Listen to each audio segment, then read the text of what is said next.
More pop fiction. I was on a tear. I read Angels and Demons by Dan Brown in 2013. I gave it 3 out of 5 stars on Goodreads, and I wrote this about it late in that year. My reason for reading this was terrible. I really disliked Da Vinci Code, and so I never saw the movie. But at some point, I caught the trailer for Angels and Demons, and it caught me a bit. I thought the story tease seemed superior to what I remembered from Da Vinci, so I added it somewhat reluctantly to my reading list. I still haven't seen either movie, by the way. The book really matched both my earlier feelings. I still dislike Brown's writing style. The circular references to assist his Deus Ex Machina are heavy-handed and tiring. I still can't figure out if Langdon's thoughts are betraying a Harvard conceit of knowledge, or if that's just the way Brown thinks of himself. All of that being said, the story is great. Most of the time, if I could ignore the braggadocio and over-detailed facts for filler's sake, I really enjoyed the twists and turns of the story. I was hoping that Brown could be relatively unbiased of his account of his holy war, and I think he did a great job with that. If you don't dislike his style and Illuminati versus Catholicism is of interest to you, I would recommend this book. Plus, I totally want to see the movie now. Side note, Brown's dated, ignorant caricature of the media was mildly offensive to this journalist. I have seen the movie now. I do like the movie. I think my feelings about Da Vinci Code and Angels and Demons, and I guess I'm making the sort of leap to say it's about Dan Brown altogether, is that he's an amazing page turner.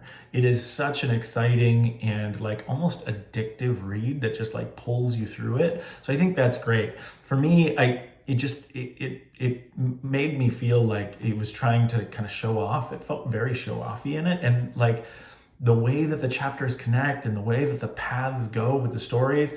You know, I talk about the Deus Ex Machina here. It always seems like the story was just pulling you along for the story's sake, which again makes for a great book. And I know that there are lots of people who love Dan Brown because of that. But for me, I guess maybe I want a little bit of a slower pace, or maybe a little bit more meat into what's going on there.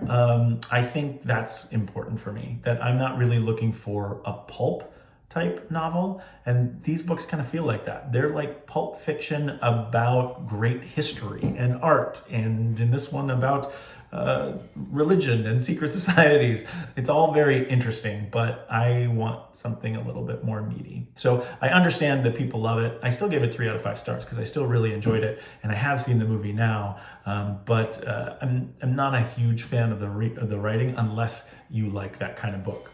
In terms of the side note, I don't remember the specifics about what was offensive in terms of the news and the journalism pieces, but I have an idea. I mean, I feel like if you look at everything, it reminds me of like watching Die Hard, where you've got these reporters who are just really terrible people. And I don't think reporters are always that way, obviously, because I was a reporter for so many years, almost 14 years.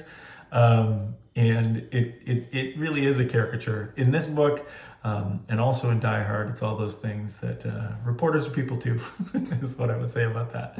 At one point, my friend Pete and I, who do some podcasts about films, were thinking about doing a podcast about how news is broken.